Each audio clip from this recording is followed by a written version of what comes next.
ಚಂದ್ರ ವಿಸ್ಮಯ ವಿಶೇಷ ಕಾರ್ಯಕ್ರಮಕ್ಕೆ ನಿಮ್ಮೆಲ್ಲರಿಗೂ ಸ್ವಾಗತ. ಇವತ್ತು ಗ್ರಹಣ ಇನ್ನೇನು ಕೆಲವೇ ಕ್ಷಣಗಳಲ್ಲಿ ಗ್ರಹಣ ಪ್ರಭಾವ ಶುರುವಾಗತ್ತೆ. ಆದರೆ ಗ್ರಹಣ ಅಂದ ತಕ್ಷಣ ಒಂದು ಸಣ್ಣ ಭಯ ಇರುತ್ತೆ. ಹೇಗಿರಬೇಕು ಗ್ರಹಣದ ಆಚರಣೆ, ಗ್ರಹಣ ಕಾಲದಲ್ಲಿ ಏನು ಮಾಡಬೇಕು, ಈ ಗ್ರಹಣದಿಂದ ಯಾವ್ಯಾವ ರಾಶಿಯವರಿಗೆ ಕೆಟ್ಟ ಪರಿಣಾಮ ಇದೆ, ಯಾವ್ಯಾವ ರಾಶಿಯವರಿಗೆ ಒಳ್ಳೇದಾಗತ್ತೆ, ಅಯ್ಯೋ ನನ್ನ ರಾಶಿಗೆ ಕೆಟ್ಟ ಪರಿಣಾಮ ಇದೆ ಅಂತ ಅಂದರೆ ಆ ಕೆಟ್ಟದ್ರಿಂದ ಬಚಾವಾಗೋದಕ್ಕೆ ನಾನು ಏನು ಮಾಡಬೇಕು, ಇದ್ರ ಬಗ್ಗೆ ಸಾಕಷ್ಟು ಪ್ರಶ್ನೆಗಳಿರುತ್ತೆ. ಇವತ್ತಿನ ಈ ಕಾರ್ಯಕ್ರಮದಲ್ಲಿ ಆ ಪ್ರಶ್ನೆಗಳಿಗೆ ಉತ್ತರ ಪಡೆಯೋಣ. ನಿಮ್ಮ ಈ ಪ್ರಶ್ನೆಗಳಿಗೆ ಉತ್ತರವನ್ನ ಕೊಡೋದಕ್ಕೆ ವಿಶ್ವನಾಥ್ ಭಾಗವತ್ ಅವರು, ಖ್ಯಾತ ಜ್ಯೋತಿಷಿಗಳು, ಕಾರ್ಯಕ್ರಮದಲ್ಲಿ ನಮ್ಮ ಜೊತೆ ಇದ್ದಾರೆ. ಗುರುಗಳೇ ನಮಸ್ತೆ, ಕಾರ್ಯಕ್ರಮಕ್ಕೆ ಸ್ವಾಗತ. ನಮಸ್ಕಾರ ಸಹೋದರಿ. ಎಸ್, ಗ್ರಹಣ ಅಂದ ತಕ್ಷಣ ಒಂದು ಸಣ್ಣ ಅಯ್ಯೋ ಗ್ರಹಣನ ಅಂತ ಅಂದ್ಬಿಡ್ತೀವಿ. ಎಷ್ಟೇ ಹೇಳಿದ್ರು ಗ್ರಹಣದ ಬಗ್ಗೆ ಭಯ ಬೇಡ. ಗೋಚಾರ ಇಲ್ಲ ಅಂದಾಗ್ಲೇನೆ ಆಚರಣೆನೂ ಇರಲ್ಲ, ಆದ್ರೂ ಜನ ಭಯ ಪಡ್ತಾರೆ. ಅಂಥದ್ರಲ್ಲಿ ಭಾರತದಲ್ಲಿ ಗೋಚಾರ ಇದೆ, ಅದು ಚಂದ್ರಗ್ರಹಣ ಬೇರೆ. ಹಾಗಾಗಿ ಈ ಗ್ರಹಣ ಇದು ಎಷ್ಟು ಅಪಾಯ ಗ್ರಹಣ ಇದು, ಅದರ ಜೊತೆಗೆ ಯಾವ್ಯಾವ ರಾಶಿಯವರಿಗೆ ಇದರ ನೇರ ಪರಿಣಾಮ ಇರುತ್ತೆ? ಖಂಡಿತ. ನೋಡಿ, ಚಂದ್ರಮ ಮನಸೋ ಜಾತಃ ಅಂತ ಅಂದರೆ ಮನಸ್ಸಿನ ಕಾರಕ ಚಂದ್ರ. ಚಂದ್ರನ ಚಲನೆಯ ಆಧಾರದ ಮೇಲೆ ಮನುಷ್ಯನ ಮನಸ್ಥಿತಿ ಬದಲಾಗತ್ತೆ ಅನ್ನುವಂಥದ್ದು ನಮ್ಮ ನಂಬಿಕೆ ಮತ್ತು ಪುರಾಣ, ಇತಿಹಾಸ, ಜ್ಯೋತಿಷ್ಯ ಶಾಸ್ತ್ರ ಎಲ್ಲವೂ ಹೇಳುವಂಥದ್ದು ಚಂದ್ರನ ಆಧಾರದ ಮೇಲೆ ಅನ್ನೋದಾಗಿ. ಹಾಗಾಗಿ ಭಯನ ಅಂತ ಕೇಳೋದಕ್ಕೆ ಅಲ್ಲ, ನಾವು ಮ್ಯಾನಿಫೆಸ್ಟೇಷನ್ ಆಗಿ ತಗೋಬಹುದು ಅದನ್ನು. ನಮ್ಮಲ್ಲಿ ಧರ್ಮಶಾಸ್ತ್ರ ಏನು ಹೇಳುತ್ತೆ ಅಂತಂದರೆ, ಸಂಕ್ರಾಂತಿಯ ಪರ್ವಕಾಲ, ಅಷ್ಟಮಿ, ಏಕಾದಶಿ ಮತ್ತು ಹುಣ್ಣಿಮೆ, ಅಮಾವಾಸ್ಯೆಗಳು ಇದೆಲ್ಲವೂ ಕೂಡ ಪರ್ವಕಾಲ ಅಂತ ಕರೀತೇವೆ. ಅದ್ರ ಜೊತೆ ಜೊತೆ ಗ್ರಹಣ ಅನ್ನುವಂಥದ್ದು. ಅಂದರೆ ನೀವೇನೋ ಒಂದು ಸಾಧನೆ ಮಾಡೋದಕ್ಕೆ, ಈಗ ಋಷಿ ಮುನಿಗಳಾಗೆ ಸಾಧನೆ ಮಾಡಬೇಕಾ ಅಂತ ಕೇಳಿದ್ರಿಲ್ಲ. ಒಂದು ಒಳ್ಳೆ ಇಂಟೆನ್ಸಿಟಿ ಇಟ್ಕೊಂಡು ನಾವು ಒಳ್ಳೆ ಇಂಟೆನ್ಷನಿಂದ ನಾವೇನೋ ಒಂದು ಲೋಕಕ್ಕೆ ಒಳ್ಳೆಯದಾಗಲಿ, ಅದು ನನಗೇನೆ, ಈಗ ನಾನು ಫೈನಾನ್ಷಿಯಲಿ ರಿಚ್ ಆಗಬೇಕು, ಒಳ್ಳೆ ಹೆಲ್ತ್ ಪ್ರಾಪ್ತ ಮಾಡ್ಕೋಬೇಕು. ನೀವು ಪ್ರತಿದಿನ ಪ್ರಾರ್ಥನೆ ಮಾಡುವ ಹಾಗೇನೆ ಇದೊಂದು ಹೊಸ ವಿಶೇಷವಾದಂತಹ ಪ್ರಾರ್ಥನೆ ಮಾಡಲಿಕ್ಕೆ ಇದು ನಿಮಗೆ ಅಲ್ಟಿಮೇಟ್ ಗುಡ್ ಟೈಮ್ ಅಂತ ಕರಿಬಹುದು. ಸೊ ಹಾಗಾಗಿ ನಾವು ಗ್ರಹಣ ಅಂದ ತಕ್ಷಣ ಭಯ ಬೀಳಬೇಕಾದಂಥದ್ದಿಲ್ಲ. ಇದು ಪ್ರಕೃತಿಯ ಒಂದು ಲಕ್ಷಣ ಇದಷ್ಟೇನೆ. ಕೆಲವೊಂದ್ಸಲ ನಮ್ಗೆ ಗೋಚಾರಕ್ಕೆ ಇರುತ್ತೆ, ಕೆಲವೊಂದ್ಸಲ ಗೋಚಾರಕ್ಕೆ ಇರೋದಿಲ್ಲ. ಬಟ್ ಈ ಥರದ ಸನ್ನಿವೇಶಗಳು ಪರ್ವಕಾಲ ಅಂತ ಕರಿತೇವೆ.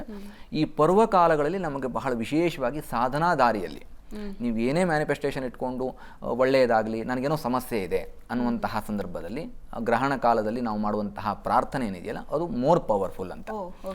ಈಗ ಅದರಲ್ಲೂ ಕೂಡ ವಿಶೇಷವಾಗಿ ಈ ಸಮ್ಮಿಲನ ಕಾಲ ಅಂತ ಬರುತ್ತೆ. ಅಂದರೆ ಎಕ್ಸಾಕ್ಟ್ ಸೆಂಟರ್ ಪಾಯಿಂಟ್, ಗ್ರಹಣದ ಮಧ್ಯಮ ಕಾಲ ಅಂತ. ಮಧ್ಯಮ ಕಾಲ. ಅದರಲ್ಲೂ ಹೊರತುಪಡಿಸಿ ಸಮ್ಮಿಲನ ಕಾಲ ಅಂತ ಅಂದ್ರೆ ನಾಟ್ ಇವನ್ 1 ಡಿಗ್ರಿ ಕೂಡ ಚೇಂಜ್ ಆಗೋದಿಲ್ಲ. ಆ ಸಂದರ್ಭ ಹಾರ್ಡ್ಲಿ 3 to 4 ಮಿನಿಟ್ಸ್ ಇರುತ್ತೆ. 11 ಗಂಟೆ 1 ನಿಮಿಷಕ್ಕೆ ಹಿಂದೆ 2 ನಿಮಿಷ, ಮುಂದೆ 2 ನಿಮಿಷ ಇರುತ್ತೆ. ಈ ಸಂದರ್ಭದಲ್ಲಿ ನೀವು ಪ್ರಾರ್ಥನೆ ಮಾಡಿಕೊಂಡಾಗ ಅದು ಸಿದ್ಧಿಸುತ್ತೆ ಅನ್ನುವಂಥದ್ದು ನಂಬಿಕೆ. ಸೊ ಹಾಗಾಗಿ ಇಲ್ಲಿ ನನ್ನ ನಂಬಿಕೆ ಇದೆ, ನಂಬಿಕೆ ಇಲ್ಲ ಅನ್ನುವಂಥದ್ದು ವೀಕ್ಷಕರು ಅವ್ರ ವೈಯಕ್ತಿಕ ಬಿಟ್ಟದ್ದು. ಆದರೆ ಈ ಥರದ ಪ್ರಾರ್ಥನೆಗಳನ್ನ ಮಾಡ್ಕೊಂಡಾಗ ನಾವೇನು ಕಳ್ಕೊಳ್ಳುವಂಥದ್ದು ಏನೂ ಇಲ್ಲ. ಕರೆಕ್ಟಾ? ಈಗ ಅಪ್ಪ ಹೇಳ್ತಾರೆ, ಅಮ್ಮ ಹೇಳ್ತಾರೆ, ಅಥವಾ ನಾನು ಈಗ ನಮ್ಮ ಪ್ರತಿನಿತ್ಯ ನಮ್ಮ ಜೀವನದಲ್ಲಿ ನಾವು ನೋಡುವಂಥ, ನಮ್ಮ ವೃತ್ತಿಯಲ್ಲಿ ನಾವು ನೋಡುವಂಥದ್ದು, ಗುರುಗಳೇ ಎಲ್ಲ ಪರಿಹಾರ ಮಾಡಿದ್ದೇನೆ, ನನಗೇನೂ ಆಗಲಿಲ್ಲ. ಈ ಥರದ ಅಪನಂಬಿಕೆಗಳಿರ್ತಕ್ಕಂತಹ ವ್ಯಕ್ತಿಗಳು ಒಮ್ಮೆ ಪ್ರಯತ್ನವನ್ನು ಮಾಡಿ ನೋಡಿ. ಯಾರೋ ಗುರುಗಳು ಹೇಳ್ತಾರೆ, ಅಥವಾ ಯಾರೋ ಅಪ್ಪ ಅಮ್ಮ ಹೇಳ್ತಿದ್ದಾರೆ, ಋಷಿಗಳು ಹೇಳ್ತಿದ್ದಾರೆ, ಯಾರೋ ಹೇಳ್ತಿದ್ದಾರೆ, ಮಾಡಿ ನೋಡೋದ್ರಿಂದ ನಾವು ಕಳ್ಕೊಳ್ಳುವಂಥದ್ದು ಏನೂ ಇಲ್ಲ. ಅಲ್ಟಿಮೇಟ್ ನಾವು ಬದುಕ್ತಾ ಇರುವಂಥದ್ದು ಯಾವ ಪ್ರಪಂಚದಲ್ಲಿ ಅಂತ ಕೇಳಿದ್ರೆ ಒಂದು ಸೂಪರ್ ನ್ಯಾಚುರಲ್ ಪವರ್. ನಮ್ಮ ಕೈಲಂತೂ ಏನೂ ಇಲ್ಲ. ತೇನವಿನಾ ತೃಣಮಪಿ ನ ಚಲತಿ ಅಂತ, ಅವನ ಇಚ್ಛೆ ಇಲ್ಲದೆ ಭೂಮಿಯಲ್ಲಿ ಏನೂ ನಡೀಲಿಕ್ಕೆ ಸಾಧ್ಯವಿಲ್ಲ ಅನ್ನುವಂತಹ ಪರಿಸ್ಥಿತಿಯಲ್ಲಿ ನಾವಿದ್ದೇವೆ ಅಲ್ವಾ? ಬಿಕಾಸ್ ನಮ್ಗೆ ಆಯುಷ್ಯ, ಆರೋಗ್ಯ ಯಾವುದಕ್ಕೂ ನಮ್ಗೆ ಗ್ಯಾರಂಟಿ ಇಲ್ವಲ್ಲ. ನಾಳೆ ಬೆಳಗಾದ್ರೆ ಏನಾಗುತ್ತೆ, ಗೊತ್ತಿಲ್ಲ. ಸೊ ಹಾಗಾಗಿ ಆ ಸೂಪರ್ ನ್ಯಾಚುರಲ್ ಪವರ್ ಅಲ್ಲಿ ಇದು ಒಂದು ಪ್ರಕೃತಿ ದತ್ತವಾಗಿ ಬರುವಂತಹ ಒಂದು ಸನ್ನಿವೇಶ. ಇದು ಮೋರ್ ಎನರ್ಜೆಟಿಕ್ ಅಂತ ಹೇಳ್ತೇವೆ ನಾವು. ಸೊ ಹಾಗಾಗಿ ಎಲ್ಲ ವಿಚಾರದಲ್ಲೂ ನೀವು ತೆಗೆದುಕೋಬಹುದು. ಒಂದು ಉದಾಹರಣೆಗೆ ಈ ಸಂದರ್ಭದಲ್ಲಿ ಯಾರೋ ಕೇಳಿದ್ರು, ಮಗು ಜನನ ಆದ್ರೆ ಏನಾಗುತ್ತೆ, ಗರ್ಭಿಣಿ ಸ್ತ್ರೀಯರು ಹೊರಗೆ ಹೋಗಬಾರ್ದಾ? ಹೊರಗೆ ಹೋಗಬಾರ್ದಾ ಅನ್ನುವಂಥದ್ದಲ್ಲ. ನೀವು ಇದೊಂದು ಈ ಪ್ಯಾಂಡಮಿಕ್ ಅನ್ನುವಂತಹ ಟೈಮ್ ಏನು ಹೇಳ್ತಿದ್ವಿ ನಾವು, ಈಗ ಉದಾಹರಣೆ ಕೋವಿಡ್ ಬಂದಾಗ, ಅದೇ ರೀತಿಯಲ್ಲಿ ನಮ್ಮ ರಕ್ಷಣೆಯಲ್ಲಿ ನಾವಿರೋಣ ಅನ್ನುವಂಥದ್ದು. ಹೋಗಲೇಬಾರ್ದಾ ಅನ್ನುವಂಥದ್ದಕ್ಕೆ ಉತ್ತರ ಅಲ್ಲ. ಆದರೆ ನಮ್ಮ ರಕ್ಷಣೆಯಲ್ಲಿ ನಾವಿರ್ತೇವೆ. ಇದು ಮೋರ್ ಪವರ್ಫುಲ್ ಆಗಿರ್ತಕ್ಕಂಥದ್ರಿಂದ ನಮ್ಮ ಕೈಯಲ್ಲಿ ಆ ಎನರ್ಜಿಯನ್ನು ಸ್ವೀಕಾರ ಮಾಡುವ ಶಕ್ತಿ ಇದೆಯಾ ಅನ್ನೋದನ್ನಷ್ಟೇ ನೋಡ್ಕೋಬೇಕು. ಈಗ ಆಹಾರ ಸೇವನೆ ಮಾಡಿದ್ರೆ ಆಲ್ರೆಡಿ ವೆದೆ ಸ್ಟಾರ್ಟ್ ಆಗೋಗಿದೆ, ಹೌದಾ? ನಾವೀಗ ಆಹಾರ ಸೇವನೆ ಮಾಡಬಾರ್ದು. ಲಂಘನ ಕ್ರಿಯೆ ಏನು ಹೇಳುತ್ತೆ? ನೀವು ಉಪವಾಸ ಇದ್ದಾಗ ನಿಮ್ಮ ದೇಹ ಒಂದು ಉತ್ತಮವಾದಂತಹ ಸುಸ್ಥಿತಿಯಲ್ಲಿ ಇರುತ್ತೆ. ಉಪವಾಸ ಇದ್ದಾಗ ಆಹಾರ ಸೇವನೆ ಮಾಡಿದಾಗ ನಿದ್ದೆ ಬರುತ್ತೆ ನಮಗೆ, ಆಹಾರ ಸೇವನೆ ಮಾಡಿದಾಗ ಜಡತ್ವ ಬರುತ್ತೆ. ಆದರೆ ನೀವು ಉಪವಾಸ ಇದ್ದಾಗ ಫಾಸ್ಟಿಂಗಲ್ಲಿದ್ದಾಗ ಲಂಘನ ಕ್ರಿಯೆಯಲ್ಲಿದ್ದಾಗ ನಿಮ್ಮ ಮನಸ್ಸು ಏಕಾಗ್ರತೆಯಿಂದ ಇರುತ್ತೆ. ಹಾಗಾಗಿ ನೀವು ಈ ಸಂದರ್ಭದಲ್ಲಿ ಏನೇ ಒಂದು ದಾನ ಧರ್ಮಾದಿಗಳನ್ನ ಮಾಡೋದಕ್ಕೆ, ಅನುಷ್ಠಾನಗಳನ್ನ ಮಾಡ್ಕೊಳ್ಳೋದಕ್ಕೆ, ಸಿದ್ಧಿಯನ್ನು ಮಾಡ್ಕೊಳ್ಳೋದಕ್ಕೆ ಪ್ರಯತ್ನ ಮಾಡಿ ನೋಡಿ ಅಂತ ಹೇಳ್ಬೋದು. ಓಕೆ, ಇನ್ನು ಯಾವ ರಾಶಿಗಳ ಮೇಲೆ ಪ್ರಭಾವ? ಗ್ರಹಣ ಅಂದ ತಕ್ಷಣ ಎಲ್ಲರೂ ಕೇಳೋ ಪ್ರಶ್ನೆ ಇದೆ, ಓ ನನ್ನ ರಾಶಿ ಹೇಗಿರುತ್ತೆ ಅಂತ. ಸೊ ಬಹಳಷ್ಟು ರಾಶಿಗಳು ಡೇಂಜರ್ ಝೋನಲ್ಲಿದೆ. ಹಾಂ, ಈಗ 12 ರಾಶಿ, ದ್ವಾದಶ ರಾಶಿಗಳು, 27 ನಕ್ಷತ್ರಗಳು. ಶತಭಿಷ ನಕ್ಷತ್ರದಲ್ಲಿ ಗ್ರಹಣ ಪ್ರಾರಂಭವಾಗುತ್ತೆ, ಪೂರ್ವಾಭಾದ್ರ ನಕ್ಷತ್ರಕ್ಕೂ ಎಂಡ್ ಆಗುತ್ತೆ. ಓಕೆ, ಅಂದರೆ ಶತಭಿಷ ನಕ್ಷತ್ರಕ್ಕೂ ಕುಂಭರಾಶಿ, ಪೂರ್ವಾಭಾದ್ರ ನಕ್ಷತ್ರಕ್ಕೂ ಕುಂಭರಾಶಿ. ಅಂದರೆ ರಾಹುನ ಮನೆಯಲ್ಲಿ ಪ್ರಾರಂಭವಾಗಿ ಶನಿಯ ಮನೆ, ಕುಂಭರಾಶಿ ಅಂದರೆ ಶನಿಯ ಮನೆ, ಕುಂಭರಾಶಿಯು ಶನಿಯ ಮನೆಯೇ ಆಯ್ತು. ಹಾಗಾಗಿ ಕೊನೆಯಲ್ಲಿ ಮೀನರಾಶಿಗೆ ಹೋಗಿ ಅದು ಎಂಡ್ ಆಗುವಂತಹ ಸಂದರ್ಭ ಬರುತ್ತೆ. ಸೊ ಮ್ಯಾಕ್ಸಿಮಮ್ ಟೈಮ್ ಇರ್ತಕ್ಕಂಥದ್ದು ನಮ್ಮ ಶತಭಿಷ ನಕ್ಷತ್ರದಿಂದ ಪೂರ್ವಾಭಾದ್ರ ನಕ್ಷತ್ರಕ್ಕೂ ಕುಂಭರಾಶಿಯಲ್ಲಿ. ಇಲ್ಲಿ ನೋಡಿ, ನಾವು ರಾಹು ಅಂದ ತಕ್ಷಣ ರಾಹು ಬಾಹುಬಲಂ ಅಂತ ಹೇಳ್ತೇವೆ, ಆಯಿತಾ. ಹಾಗೆ ರಾಹುಂ ಕಾಲಂ ತಥೈವಚ ಅಂತ. ಕಾಲ ಅಂದ್ರೇನು? ಈಗ ನಾವು ನಡೀತಾ ಇರ್ತಕ್ಕಂತಹ ಸನ್ನಿವೇಶ, ಕಾಲಪುರುಷ, ಯಮ ಅಂತ ಹೇಳುವ ಹಾಗೆ ಅದು ಸಂಪೂರ್ಣ ನವಗ್ರಹಕ್ಕೆ ಶ್ಲೋಕಗಳಿದ್ದಾವೆ. ಈಶ್ವರಂ ಭಾಸ್ಕರಂ ವಿಂದ್ಯಾತ್ ಸ್ಕಂದಂ ಅಂಗಾರಕಂ ತಥಾ ಶುಕ್ರಂ ಶಚಿಪತಿಂ ವಿಂದ್ಯಾತ್ ಉಮಾಂಚೈವ ನಿಶಾಕರಂ ಬುಧಂ ನಾರಾಯಣಂ ವಿಂದ್ಯಾತ್ ಬ್ರಹ್ಮಾಣಂಚ ಬೃಹಸ್ಪತಿಂ ಯಮಂ ಶನೈಶ್ಚರಂ ವಿಂದ್ಯಾತ್ ರಾಹುಂ ಕಾಲಂ ತಥೈವಚ ಕೇತು ಅಗ್ನಿಮಯಂ ವಿಂದ್ಯಾತ್ ದೈವಂ ದೇವ ಯಥಾಗ್ರಹ ಅಂತ. ಅಂದರೆ ರಾಹು ಫಿಸಿಕಲ್ ಫಿಟ್ನೆಸ್ ಅನ್ನು ತೋರಿಸ್ತಾನಂತೆ. ನಾವು ಉದಾಹರಣೆಗೆ ನನ್ನನ್ನೇ ಸೇರಿಕೊಂಡು ಸಣ್ಣ ದೇಹದಲ್ಲಿದ್ದಾರೆ ಅಂದರೆ ಅವ್ರಿಗೇನೋ ರಾಹು ತೊಂದರೆ ಇದೆ ಅಂತ. ಇದು ವಾಸ್ತು ಜ್ಯೋತಿಷ್ಯದಲ್ಲಿ ಇರುವಂತಹದ್ದು. ಹೌದು, ಅಂದ್ರೆ ರಾಹು ಫಿಸಿಕಲ್ ಫಿಟ್ನೆಸ್ ಅನ್ನು ತೋರಿಸ್ತಕ್ಕಂಥ, ದೃಢಕಾಯ ಶರೀರವನ್ನು ತೋರಿಸ್ತಕ್ಕಂಥ. ನಾವು ವ್ಯಕ್ತಿಯನ್ನು ನೋಡದೆ ಜ್ಯೋತಿಷ್ಯ ಶಾಸ್ತ್ರದಲ್ಲಿ ವ್ಯಕ್ತಿ ಸ್ಥೂಲಕಾಯನಾಗಿದ್ದಾನ ಅಥವಾ ಕೃಷಾಂಗಿಯಾಗಿದ್ದಾನ, ಕೃಷ ಶರೀರವನಾಗಿದ್ದಾನ ನೋಡೋದಾದ್ರೆ ರಾಹು ಪೊಸಿಷನ್ ನೋಡೋದು ತಿಳಿಯುತ್ತೆ ನಮಗೆ. ಶನಿಯನ್ನ ನಾವು ನ್ಯಾಯಾಧೀಶ ಅಂತ ಹೇಳ್ತೇವೆ, ಕರ್ಮಾಧಿಪತಿ ಅಂತ ಹೇಳ್ತೇವೆ. ಇದು ಶನಿಯ ಮನೆಯಲ್ಲಿ ಉಂಟಾಗೋದ್ರಿಂದ. ಬಟ್ ಚಂದ್ರ, ಯಾರು ಚಂದ್ರನ ಗ್ರಹಣ ಉಂಟಾಗ್ತಕ್ಕಂಥದ್ದು, ಖಗ್ರಾಸ ಚಂದ್ರಗ್ರಹಣ ಅಂತ, ಇವತ್ತಿನ ಚಂದ್ರಗ್ರಹಣ ಅಂದರೆ ರಕ್ತ ಚಂದ್ರಗ್ರಹಣ ಅಂತ. ಖಗ್ರಾಸ ಅಂದರೆ ಪೂರ್ತಿ ಅಕ್ವೈರ್ ಆಗತ್ತೆ ಅನ್ನುವಂಥದ್ದಕ್ಕೋಸ್ಕರ. ಚಂದ್ರ ಅಂದರೆ ಏನು? ಚಂದ್ರಮ ಮನಸೋ ಜಾತಃ ಚಕ್ಷೋ ಸೂರ್ಯೋ ಅಜಾಯತ ಮುಖಾದಿಂದ್ರಶ್ಚಾಗ್ನಿಶ್ಚ ಪ್ರಾಣಾದ್ವಾಯುರಜಾಯತ. ಈ ರೀತಿಯಲ್ಲಿ ಧರ್ಮಶಾಸ್ತ್ರದಲ್ಲಿ ಇದೆ. ಅಂದರೆ ಮನಸ್ಸಿನ ಮೇಲೆ ಪರಿಣಾಮ ಬೀರ್ತಾನೆ. ಮತ್ತು ಯಾರು ಪ್ರಹಾರ ಮಾಡ್ತಿದ್ದಾರೆ? ರಾಹು ಪ್ರಹಾರ ಮಾಡ್ತಿದ್ದಾನೆ. ನಮ್ಗೆ ಇದೇ ವಿಶ್ವಾವಸು ನಾಮ ಸಂವತ್ಸರದ ಕೊನೆಯಲ್ಲಿ ಕೇತುಗ್ರಸ್ತ ಚಂದ್ರಗ್ರಹಣ ಬರುತ್ತೆ. ಅಂದರೆ 2026 3/3/26 ಬರುತ್ತೆ. ಹಾಂ, ಇದು ರಾಹು. ಅಂದರೆ ಅವನು ಫಿಸಿಕಲ್ ಫಿಟ್ನೆಸ್ ಅನ್ನು ತೋರಿಸ್ತಕ್ಕಂಥವನು. ಮನಸ್ಸಿನ ಮೇಲೆ ಯಾವುದೋ ಒಂದು ಪ್ರಹಾರವನ್ನು ಮಾಡುವಂತಹ ಪ್ರಯತ್ನವನ್ನು ಮಾಡ್ತಾ ಹೋಗ್ತಾನೆ. ಸೊ ಇದರಿಂದ ಹೊರಗೆ ಬರೋದಕ್ಕೆ ಏನು ಮಾಡ್ಕೋಬೇಕು? ನಮ್ಮನ್ನು ನಾವು ಸೇಫರ್ ಸೈಡ್ ಮಾಡ್ಕೊಳ್ಳೋದಾ ಹೋಗಬೇಕು. ನಂಬಿಕೆ ಇದೆ ಇಲ್ಲ ಅನ್ನೋದು ಸೆಕೆಂಡ್ರಿ. ನಮ್ಮನ್ನು ನಾವು ಭಗವಂತ ಏನೂ ಕೇಳಲಿಲ್ಲ. ಭಗವದ್ಗೀತೆಯಲ್ಲಿ ಬರುತ್ತೆ, ಪತ್ರಂ ಪುಷ್ಪಂ ಫಲಂ ತೋಯಂ ಯೋಮೇ ಭಕ್ತ್ಯಾ ಪ್ರಯಚ್ಛತಿ ಅಂತ. ಅವನು ಕೇಳಿದ್ದೇನಂತೆ? ಸಾತ್ವಿಕವಾದಂತಹ ಭಕ್ತಿ. ಇರುವಂತಹ ವಸ್ತುಗಳನ್ನೇ ಭಕ್ತಿ ಶ್ರದ್ಧೆಯಿಂದ ಸಮರ್ಪಣೆ ಮಾಡಿದಾಗ ನೀವು ಸಾವಿರಾರು ಯಜ್ಞಗಳು ಮಾಡಿದ ಫಲವೂ ಕೂಡ ಒಂದು ದೀಪ ಹಚ್ಚಿದ್ರೆ ಬರುತ್ತೆ ಅಲ್ವಾ? ವಜ್ರದ ಕಿರೀಟ ಹಾಕ್ಬೇಕಂತ ಬೇಕಿಲ್ಲ. ಅದೇ ಮನುಷ್ಯ ತನ್ನನ್ನು ತಾನು ಅರ್ಥೈಸಿಕೊಳ್ಳುವಲ್ಲಿ ವಿಫಲನಾಗ್ತಿದ್ದಾನೆ ಅನ್ನುವಂಥದ್ದು. ಇದೆಲ್ಲ ನಮ್ಗೆ ಆ್ಯಕ್ಚುಲಿ ಸೂಚನೆ ಮಾಡುವಂತಹ ಸನ್ನಿವೇಶ. ಇದು ಯಾವುದೂ ಶಾಶ್ವತ ಅಲ್ಲ ಅನ್ನೋದಕ್ಕೆ ನೀವು ರಾಶಿ ಭವಿಷ್ಯ ಕೇಳ್ತಾ ಇದ್ರಲ್ಲ ನೋಡಿ. ಈ ಗ್ರಹಣ ಕಾಲದಲ್ಲಿ ಪ್ರಕೃತಿ ವಿಕೋಪಗಳಾಗತ್ತೆ, ಆಕ್ಸಿಡೆಂಟ್ಗಳಾಗತ್ತೆ. ಇದರ ಅರ್ಥ ಏನು? ನೀವು ನಶ್ವರ. 84 ಲಕ್ಷ ಜೀವರಾಶಿಗಳನ್ನು ದಾಟಿದ ಮೇಲೆ ಸಿಕ್ಕಿರ್ತಕ್ಕಂಥದ್ದು ಅತಿಮಾನುಷ ಶಕ್ತಿಯಲ್ಲಿ ಮನುಷ್ಯ ಜನ್ಮ. ಇದನ್ನು ನೀವು ಹೇಗೆ ಸದುಪಯೋಗ ಮಾಡ್ಕೋಬೇಕಿತ್ತು? ಅರಿಷಡ್ ವರ್ಗವನ್ನು ದೂರ ಮಾಡಿ ನೀವು ಅದನ್ನು ಸದುಪಯೋಗ ಮಾಡ್ಕೋಬೇಕಿತ್ತು. ಬಟ್ ಆ ಅರಿಷಡ್ ವರ್ಗ ಮನುಷ್ಯನ ಬಿಡೋಕ್ಕಾಗೋದೇ ಇಲ್ಲ. ನಾನು ನನ್ನದು ಅನ್ನುವಂಥ ಅಹಂಕಾರದಲ್ಲಿ ಮನುಷ್ಯ ಬಳಲ್ತಾನೆ. ಸೊ ಇದು ಈ ಪರ್ವಕಾಲ ಅನ್ನುವಂಥದ್ದು ಏನಿದೆ, ಗ್ರಹಣ ಕಾಲ ಅನ್ನುವಂಥದ್ದು ನಮ್ಮನ್ನು ಮೋಟಿವೇಟ್ ಮಾಡ್ಲಿಕ್ಕೆ ಬರುವಂಥದ್ದು. First of all it is not at all negative. ಯಾವಾಗ ನೆಗೆಟಿವ್ ಆಗತ್ತೆ ಅಂತ ಕೇಳಿದ್ರೆ, ಮನುಷ್ಯ ತನ್ನ ಜ್ಞಾನವನ್ನು ಮರೆತರೆ, ಅರಿಷಡ್ ವರ್ಗವನ್ನು ಬಿಡೋಕ್ಕಾಗದೆ ಅಜ್ಞಾನದ ಹಿಂದೆ ಹೋಗಿ ಸ್ವಾರ್ಥ ಪ್ರಪಂಚದಲ್ಲಿ ಹೋದಾಗ ನೆಗೆಟಿವ್ ಆಗುತ್ತೆ. ಉದಾಹರಣೆಗೆ ಈಗ ನಮ್ಮ ಹತ್ರ ಊಟ ಬಿಡಿ ಅಂತ ಹೇಳಿದ್ದಾರೆ, ಅಂದರೆ ವ್ಯಧೆ ಅಂತ ಹೇಳಿದ್ದಾರೆ, ಊಟ ಒಳ್ಳೆಯದಲ್ಲ ಅಂತ. ನಾವು ಇಲ್ಲ ನಾನು ಊಟ ಮಾಡ್ತೀನಿ ಏನಾಗತ್ತೆ ಕೇಳ್ತಾರ ಮನೆಯಲ್ಲಿ? ಸರ್ವೇ ಸಾಮಾನ್ಯ ಕೇಳ್ತಾರೆ. ಹಾಗಾಗಿ ಆ ವ್ಯಕ್ತಿಗೆ ಏನೋ ಅನಾನುಕೂಲತೆ ಬರುತ್ತೆ. ಬಟ್ ಇದನ್ನು ನಾವು ನಾಳೆ ಹೇಳಿದಂತಹ ಸಂದರ್ಭದಲ್ಲಿ ನಿಮ್ಗೇನೋ ಒಂದು ಹಿಂಗೆ ನೀವು ಅಪವಾದಗಳನ್ನು ಮಾಡಿದ್ದೀರಿ ತಪ್ಪಲ್ವಾ ಅಂತ ಕೇಳಿದ್ರೆ ಅವರು ನಂಬದೇ ಇರಬಹುದು. ಆದರೆ ಈ ಥರದ ಸನ್ನಿವೇಶಗಳನ್ನೆಲ್ಲ ಗುಡ್ಡೆ ಹಾಕೊಂಡ್ರೆ ಒಂದು ಪಾಪದ ಮೂಟೆ ಸೇರುತ್ತೆ. ಹಾಗಾಗಿ ಮನುಷ್ಯ ಯೋಚನೆ ಮಾಡುವಂಥದ್ದೇ ಬೇಡ. ತನಗೆ ಇಷ್ಟ ಇದೆ ಆರ್ ಇಲ್ಲ, ನಂಬಿಕೆ ಇದೆ ಆರ್ ಇಲ್ಲ, ತಾನು ಭಕ್ತಿಯಿಂದ ಶ್ರದ್ಧೆಯಿಂದ ಒಂದು ಪ್ರಾರ್ಥನೆ ಮಾಡಿದರೆ ನೀವು 1000 ಅಷ್ಟಾದಶ ಪುರಾಣ ಓದಷ್ಟು ಪುಣ್ಯ. ಪ್ರಾರ್ಥನೆ ಮಾಡುವಂಥ, ಕೈ ಮುಗಿದು ಗ್ರಹಣ ಕಾಲದಲ್ಲಿ. ಹೌದು, ಗ್ರಹಣ ಕಾಲದಲ್ಲಿ ತರ್ಪಣ. ನೋಡಿ, ಸರ್ವೇ ಸಾಮಾನ್ಯ ಹೇಳ್ತಾರೆ, ನಿಮಗೆ ಪಿತೃಶಾಪ, ನಿಮ್ಗೆ ಆ ದೋಷ ಇದೆ, ಈ ದೋಷ ಇದೆ, ಹೇಳಲ್ವಾ? ಹೌದು ಹೌದು. ಸೊ ಇದಕ್ಕೆಲ್ಲ ಪರಿಹಾರಕ್ಕೆ ನೀವು ಯಜ್ಞಯಾಗಗಳನ್ನು ಮಾಡುವುದೇ ಪರಿಹಾರ ಅಲ್ಲ. ಎಲ್ಲರ ಕೈಯಲ್ಲಿ ಆಗಲ್ಲ ಅದು, ನಾವು ಹಾಗೆ ಹೇಳ್ಬಿಡ್ಬೋದು, ಬಟ್ ಅದು ಆಗಲ್ಲ. ಅಂತಹ ಸಂದರ್ಭದಲ್ಲಿ ಗ್ರಹಣ ಕಾಲದಲ್ಲಿ ದೀಪ ಹಚ್ಚಿ. ಸೊ ಅಂಥ ಸಂದರ್ಭ ಒಂದು ಯಜ್ಞ ಮಾಡಿದ ಫಲ ಬರುತ್ತೆ. ಗ್ರಹಣದ ಪ್ರಾರಂಭದಲ್ಲಿ ಮತ್ತು ಗ್ರಹಣ ಎಂಡ್ ಆದಾಗ ಒಂದು ಸ್ನಾನ ಮಾಡಿ, ಭಕ್ತಿಯಿಂದ ಒಂದು ಸ್ನಾನ ಮಾಡಿ. ನೀವು ಯಾವ ಸಂಗಮಕ್ಕೆ ಹೋಗಿ ಸ್ನಾನ ಮಾಡೋದು ಬೇಡ, ಯಾವ ಪುಷ್ಕರಕ್ಕೆ ಹೋಗಿ ಸ್ನಾನ ಮಾಡೋದು ಬೇಡ, ಯಾವ ತೀರ್ಥಕ್ಷೇತ್ರಗಳ ಸ್ನಾನ ಬೇಡ. ಗ್ರಹಣ ಸ್ಪರ್ಶ ಆದ ತಕ್ಷಣ ಗ್ರಹಣ ಮೋಕ್ಷ ಕಾಲದಲ್ಲಿ 2 ಸ್ನಾನ ಮಾಡಬೇಕು. ಉಟ್ಟ ಬಟ್ಟೆಯಲ್ಲಿ ಸ್ನಾನ ಮಾಡಬೇಕು. ಕಡೆಗೆ ಬಟ್ಟೆಯನ್ನು ನಾವು ವಿಸರ್ಜನೆ ಅಂದರೆ ಬಿಟ್ಟು ಬಿಡುವಂಥದ್ದು, ಮತ್ತು ಕಸಕ್ಕೆ ಹಾಕೋದಲ್ಲ ಮತ್ತೆ ಹಾಗಂತ. ಸೊ ಇದರ ಅರ್ಥ ಏನು ಅಂತಂದರೆ, ತಾನು ಭಗವಂತನಿಗೆ ಶರಣಾಗತಿಯನ್ನು ಹೊಂದಿದ್ದೇನೆ, ಅವನು ಅಲ್ಟಿಮೇಟ್ ಸೂಪರ್ ನ್ಯಾಚುರಲ್ ಪವರ್ ಭಗವಂತ ಇದ್ದಾನೆ. ಆ ಭಗವಂತನಿಗೆ ತನ್ನನ್ನು ಸಮರ್ಪಣೆ ಮಾಡಿಕೊಂಡಾಗ ತೇನ ವಿನಾ ತೃಣಮಪಿ ನಾ ಚಲತಿ, ಅವನ ಇಚ್ಛೆ ಏನಿದೆಯೋ ಅದಾಗತ್ತೆ. ಇಲ್ಲದೆ ಹೋದರೆ ನಾವು ಎಲ್ಲವನ್ನೂ ಕೂಡ ನಾವು ಅಪನಂಬಿಕೆಯಲ್ಲಿ ಹೋದಾಗ ಏನಾಗುತ್ತೆ, ಭಯ ಅನ್ನುವಂಥದ್ದು ಜಾಸ್ತಿ ಆಗ್ತಾ ಹೋಗುತ್ತೆ. ಸ್ವಾರ್ಥ ಅನ್ನುವಂಥದ್ದು ದುಷ್ಕಾರ್ಯಗಳನ್ನು, ದುಷ್ಟ ಯೋಚನೆಗಳನ್ನ ಕೊಡ್ತಾ ಹೋಗುತ್ತೆ ಮನುಷ್ಯನಿಗೆ. ಹಾಗಾಗಿ ಭಯವನ್ನು ಬಿಟ್ಟು ಸತ್ಕಾರ್ಯದಲ್ಲಿ ಸದಾ ಸಚ್ಚಿಂತನೆಯಲ್ಲಿದ್ದರೆ, ಸದ್ಧರ್ಮವನ್ನು ಮಾಡ್ತಾ ಇದ್ದರೆ, ಅಂದರೆ ಉತ್ತಮ ಧರ್ಮವನ್ನು ಮಾಡ್ತಾ, ಒಳ್ಳೆಯ ಧರ್ಮ ಕಾರ್ಯವನ್ನು ಮಾಡ್ತಾ ಇದ್ದರೆ ಭಗವಂತ ರಕ್ಷಣೆ ಮಾಡ್ತಾನೆ. ನಾವು ಹೇಳಲ್ವಾ, ಏನು ಅಂತಂದರೆ, ನನಗೆ ಆಗತ್ತೆ ಅನ್ನೋಂಥ ನಂಬಿಕೆನೇ ಇರಲಿಲ್ಲ, ನನ್ನನ್ನು ಯಾವುದೋ ಒಂದು ಶಕ್ತಿ ಬಂದು ಕಾಪಾಡ್ತು. ಅಥವಾ ನಾನು ಉದಾಹರಣೆ ಜನರಲ್ಲಾಗಿ ಹೇಳ್ಬಿಡೋಣ, ನಾನು ಇಂಟರ್ವ್ಯೂಗೆ ಹೋದೆ, ಇಂಟರ್ವ್ಯೂ ಅಟೆಂಡ್ ಮಾಡಿದೆ, ನಂಗೆ ಕೆಲಸ ಸಿಗತ್ತೆ ಅನ್ನೋ ಯಾವ ನಂಬಿಕೆ ಇಲ್ಲ, ನಂಗೆ ಸಿಕ್ತು ಹೇಳಲ್ವಾ, ಜನರಿಗೆ ಅರ್ಥವಾಗೋಂಗೆ ಹೇಳೋಣ. ಸೊ ಇದು ಯಾವ ಶಕ್ತಿ? ಅತಿಮಾನುಷ ಶಕ್ತಿ. ಭಗವಂತ ನಮ್ಮನ್ನು ರಕ್ಷಣೆ ಮಾಡ್ತಾ ಇರ್ತಾನೆ. ಅವನಿಗೆ ಗೊತ್ತು, ಜಗತಃ ಪಿತರು ಒಂದೇ ಪಾರ್ವತಿ ಪರಮೇಶ್ವರ ಅಂತ ತಂದೆ ತಾಯಿಗಳು ಅಂತ ಅಲ್ಟಿಮೇಟ್ ಅವನು ಒಬ್ಬನಿದ್ದಾನೆ. ಸೊ ಅಥವಾ ಮಹಾವಿಷ್ಣು ಅಂತ ಅನ್ಕೊಳ್ಳಿ, ಶಿವ ಪಾರ್ವತಿಯರು ಅಂತ ಅನ್ಕೊಳ್ಳಿ, ಅವರು ನಿಮ್ಮನ್ನು ಕಾಯ್ತಾ ಇರ್ತಾರೆ.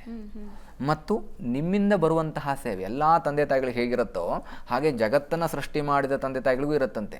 ಈಗ ತನ್ನ ಮಕ್ಕಳಾದವರು, ಈಗ ನಾವು ಹೆತ್ತ ಮಕ್ಕಳು ನಮ್ಮನ್ನು ಸೇವೆ ಮಾಡಲಿ, ನಮ್ಗೇನೋ ಅಂತ ಅನ್ಕೊಳ್ಳಿ ಆಸೆ ಇರಲ್ವಾ? ಹಾಗೆ ಭಗವಂತನಲ್ಲೂ ಕೂಡ ಈ ಥರದೊಂದು ಆಸೆ ಇರುತ್ತಂತೆ. ಅದನ್ನು ನಾವು ನಮ್ಮ ಪಾಲನೆಯಾಗಿ, ನಮ್ಮ ಧರ್ಮವಾಗಿ ನಡ್ಕೊಂಡು ಹೋದರೆ ಯಾವುದೇ ತೊಂದರೆಗಳಾಗೋದಿಲ್ಲ, ನಮ್ಮನ್ನು ಅವನು ರಕ್ಷಣೆ ಮಾಡ್ತಾನೆ.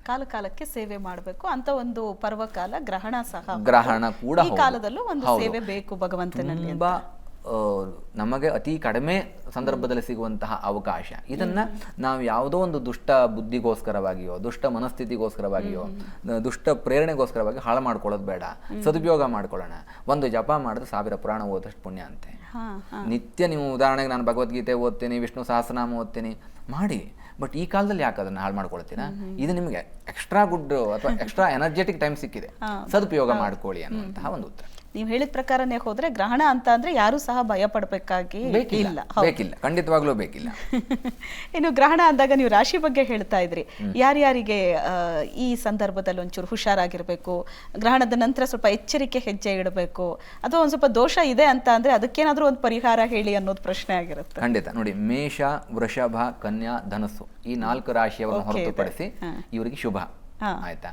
ಇನ್ನು ಅಶುಭ ಮಿಶ್ರ ಅನ್ನುವಂಥದ್ದು ಇರುತ್ತೆ. ಅಂದರೆ ಗ್ರಹಗಳ ಚಲನೆಯಲ್ಲಿ ಗ್ರಹಣ ಯಾವ ರಾಶಿಯಿಂದ ಉಂಟಾಗತ್ತೋ ಆ ರಾಶಿಯಿಂದ 10ನೇ ಮನೆ, 11ನೇ ಮನೆ, 6ನೇ ಮನೆ, 3ನೇ ಮನೆ, ಇದೆಲ್ಲ ನಮ್ಮ ಜ್ಯೋತಿಷಾಸ್ತ್ರದಲ್ಲಿ ಹೇಗೆ ಒಂದೊಂದು ಸಂಚಾರ ಅಂತಿರುತ್ತೋ, ನಮಗೆ ಕಂಫರ್ಟಬಲ್ ಝೋನ್ ಅಂತಿರುತ್ತೋ ಆ ಅರ್ಥದಲ್ಲಿ ಕೊಡುತ್ತೆ. ಇದು 3, 6, 10, 11 ಹೊರತುಪಡಿಸಿ ಮಿಕ್ಕಿದ್ದೆಲ್ಲವೂ ಕೂಡ ಅಶುಭ ಮತ್ತು ಮಿಶ್ರದಲ್ಲಿ ಬರುತ್ತೆ.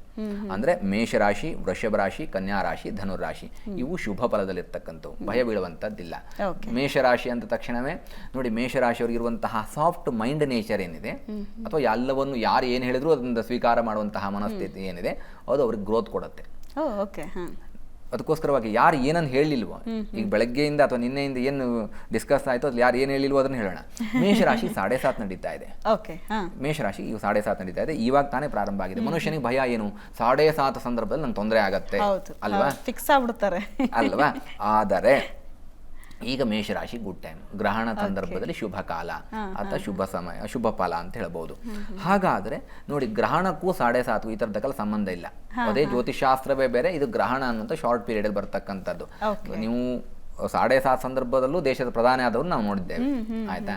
ಹಾಗಾಗಿ ನಿಮ್ಮ 7:30 ಇದಕ್ಕೂ ಸಂಬಂಧ ಇಲ್ಲ, ಅದು ಒಂದು ಅರ್ಥದಲ್ಲಿ. ವೃಷಭ ರಾಶಿ ಗುರುಬಲ ಇಲ್ಲ. ಗುರುಬಲ ಇಲ್ಲ ಅಂದ್ರೆ ಸಕ್ಸಸ್ ಇಲ್ಲ ಅಂತ ಅರ್ಥ. ನಾವು ಪ್ರತಿಯೊಂದು ಕಾರ್ಯದಲ್ಲೂ ಪ್ರತಿನಿತ್ಯ ಬೆಳಗಾದ್ರೆ ನಮ್ಗೆ ಗುರುಬಲ ಇದೆ ಅಂತ ಕೇಳ್ಕೊಂಡು ಹೋಗ್ತೀವಿ, ಕರೆಕ್ಟಾ?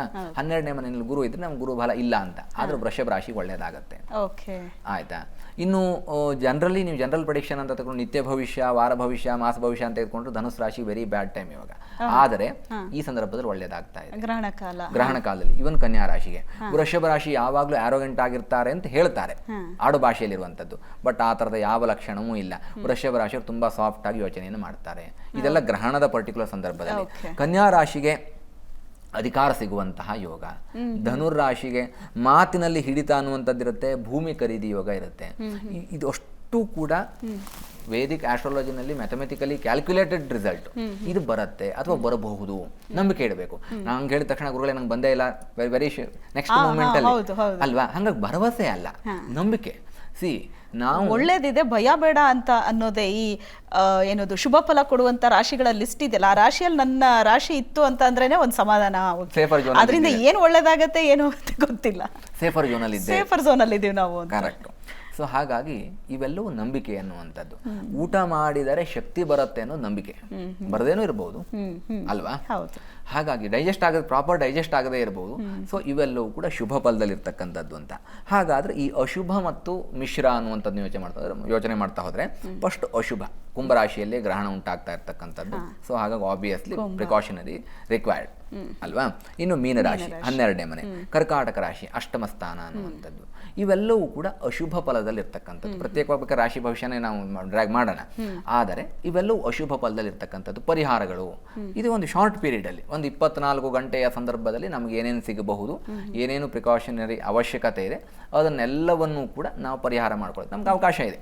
ನಾವು ಈಗ ಗ್ರಹಣ ಬಂದಂತಹ ಸಂದರ್ಭದಲ್ಲಿ ಈ ಗ್ರಹಣದ ಶುಭ ಅಶುಭ ಏನಿದೆಯಲ್ಲ ಅದು ಎಷ್ಟು 24 ಗಂಟೆ ಅಂತನಾ ಅಥವಾ ಗ್ರಹಣದ ನಂತರದ ಪರಿಸ್ಥಿತಿ ಹಿಂಗೆ ಇರುತ್ತೆ? ಓವರ್ ಆಲ್ 6 ಮಂತ್ ಅಂತ ಜ್ಯೋತಿಷ್ಯ ಶಾಸ್ತ್ರ ಹೇಳುತ್ತೆ. ಬಟ್ ಆ 6 ಮಂತ್ ಅಲ್ಲಾದ್ರೆ ಜನರಿಗೆ ನಮ್ಗದ್ರ ಫಲ ಇದರಿಂದಲೇ ಆಯ್ತು ಅಂತ ಗೊತ್ತಾಗೋದಿಲ್ಲ. ಸೊ ಹಾಗಾಗಿ ಮನುಷ್ಯನ ದೈನಂದಿನ ಜೀವನ ಹೇಗಿದೆ ಅಂತಂದ್ರೆ ಇವತ್ತು ಕಳೆದ್ರೆ ನಾಳೆ ಬೆಳಗ್ಗೆ ಬೇರೆ ನಿತ್ಯ ಭವಿಷ್ಯವನ್ನು ನೋಡುವಂತಹ ಪರಿಸ್ಥಿತಿ ನಾವಿದ್ದೇವೆ, ಇನ್ಕ್ಲೂಡಿಂಗ್ ನಮ್ಮನ್ನು ಸೇರಿಸಿ ಅಲ್ವಾ? ನಿತ್ಯ ಬೆಳಗಾದ್ರೆ ರಾಶಿ ಭವಿಷ್ಯ ನೋಡ್ತೇವೆ ಅಥವಾ ರಾಶಿ ಭವಿಷ್ಯವನ್ನು ಹೇಳ್ತೇವೆ. ಇದು ಖಂಡಿತವಾಗ್ಲೂ ಸತ್ಯ. ಹಾಗಾಗಿ ಈ ಎಲ್ಲ ಸಂದರ್ಭಗಳು ನೀವು ಯಾವುದೋ ವರ್ಷ ಕಾಲಾವಧಿನಲ್ಲಿ ಆಗುವಂತಹ ಅಥವಾ 6 ತಿಂಗಳು 3 ತಿಂಗಳು ಅದ್ರ ಗ್ರೇಸ್ ಪೀರಿಯಡ್ ಇದೆ ಅಂತ ತಕ್ಷಣವೇ ಆ ಸಂದರ್ಭದಲ್ಲಿ ಆಗುವಂತಹ ಫಲವನ್ನು ಹೇಳಿದ್ರೆ ನಿಮಗೆ ಅದು ರಿಯಲೈಸ್ ಅಂತ ಅನ್ಸಲ್ಲ. ನೀವು ಈ 24 ಗಂಟೆಯಲ್ಲಿ ಆಗುವಂತಹ ಸಣ್ಣ ಪುಟ್ಟ ಮಾನಸಿಕ ಬದಲಾವಣೆಗಳನ್ನ ಕೂಡ ಐಡೆಂಟಿಫೈ ಮಾಡಿದ್ರೆ ಜ್ಯೋತಿಷವೂ ಸತ್ಯವಾಗತ್ತೆ. ಇವ್ರು ಹೀಗೆ ಹೇಳಿದ್ರಲ್ಲ, ನನ್ನ ಮನಸ್ಥಿತಿ ಹೀಗಾಗತ್ತೆ ಅಂತ ಹೇಳಿದ್ರು, ಸೊ ಅದಾಯ್ತು, ಸೊ ನನಗೆ ಅದರಿಂದ ಉತ್ತರ ಸಿಕ್ಕಿದೆ ಅನ್ನುವಂತಹ ಫಲ ಸಿಗತ್ತೆ. ನಿಮ್ಗೆ ಅಧಿಕಾರ ಸಿಗತ್ತೆ ಅಂತ ಹೇಳಿದ ತಕ್ಷಣ ನಿಮ್ಗೆ ನಾಳೆ ಅಧಿಕಾರ ಸಿಗಲ್ಲ. ಅಥವಾ ಇವತ್ತು ಜನ ಎಕ್ಸ್ಪೆಕ್ಟ್ ಮಾಡೋದು ನಾಳೆ ಬೆಳಗಾದ್ರೆ ಅಧಿಕಾರ ಸಿಕ್ತು ಅಂತ, ಸಿಗಬೇಕು ಅಂತ ಬಯಸ್ತಾರೆ, ಸಿಗಬೇಕು. ಹಾಗಾಗಿ ಈ 24 ಗಂಟೆಯ ಸಂದರ್ಭದಲ್ಲಿ ಏನ್ ನಡೆಯುತ್ತೋ ಅದನ್ನ ನಾವು ಗಣನೆಗೆ ತೆಗೆದುಕೊಂಡ್ರೆ ನಿತ್ಯ ಜೀವನದಲ್ಲಿ ನಡೆಯುವಂತಹ ವೇರಿಯೇಷನ್ಸ್ ಪ್ರತಿ ಕ್ಷಣಕ್ಕೂ ನಮ್ಗೆ ಜ್ಯೋತಿಷ್ಯ ಶಾಸ್ತ್ರ ಇದೆ. ಯಾಕಂದ್ರೆ ಗ್ರಹಗಳ ಚಲನೆ ಹಾಗೆ. ಈಗಿದ್ದಂತಹ ಮನುಷ್ಯನ ಮನಸ್ಥಿತಿ ಇನ್ನೊಂದು ಅರ್ಧ ಗಂಟೆಗೆ ಇರೋದಿಲ್ಲ. ಮನುಷ್ಯನ ಮನಸ್ಸು ಬದಲಾವಣೆ ಆಗ್ತಾ ಇರುತ್ತೆ, ಹಲವಾರು ಭಾವನೆಗಳ ಸಮೂಹ ಮನಸ್ಸು. ಹಾಗಾಗಿ ಚಂದ್ರನನ್ನ ಕವಿಗಳು ವರ್ಣಿಸಿದಂತಹ ರೀತಿಯೇ ಬೇರೆ, ಜ್ಯೋತಿಷಿಗಳು ವರ್ಣಿಸಿದಂತಹ ರೀತಿಯೇ ಬೇರೆ, ಸೈಂಟಿಸ್ಟ್ಗಳು ವರ್ಣಿಸಿದಂತಹ ರೀತಿಯೇ ಬೇರೆ. ಸೊ ಚಂದ್ರ ಯಾಕೆ ಹಾಗೆ ಅಂತ ಕೇಳಿದ್ರೆ ಚಂದ್ರನಲ್ಲಿ ಉಂಟಾಗುವಂತಹ ಬದಲಾವಣೆ. ಹಾಗಾಗಿ ಚಂದ್ರನ ಮನಸ್ಸಿಗೆ ಹೋಲಿಸಿ ಮನಸ್ಸು ಹೇಗೆ ಫ್ಲಕ್ಚುಯೇಷನ್ ಆಗ್ತಾ ಇರುತ್ತೋ ಆ ರೀತಿಯಲ್ಲಿ ಮನುಷ್ಯನ ಜೀವನದಲ್ಲೂ ಕೂಡ ವೇರಿಯೇಷನ್ ಆಗುತ್ತೆ. ಅದ್ರ ಬಗ್ಗೆ ಮತ್ತಷ್ಟು ನಿಮ್ಮ ಹತ್ರ ಕೇಳ್ತೀನಿ. ಒಂದು ಚಿಕ್ಕ ವಿರಾಮದ ಸಮಯ ಆಗ್ತಾ ಇದೆ. ಗ್ರಹಣ ಅಂದ ತಕ್ಷಣ ರಾಶಿಗಳ ಮೇಲೆ ಬೀರುವಂತಹ ಪ್ರಭಾವ ಏನು, ಯಾವ್ಯಾವ ರಾಶಿಗಳ ಮೇಲೆ ಏನೇನು ಪ್ರಭಾವ ಬೀರುತ್ತೆ ಅಂತ ತಿಳ್ಕೊಳ್ಳೋ ಕುತೂಹಲ ಇದ್ದೇ ಇರುತ್ತೆ. ಆ ಪ್ರಶ್ನೆಗೆ ಗುರುಗಳು ಉತ್ತರ ಕೊಡ್ತಾ ಇದ್ದಾರೆ.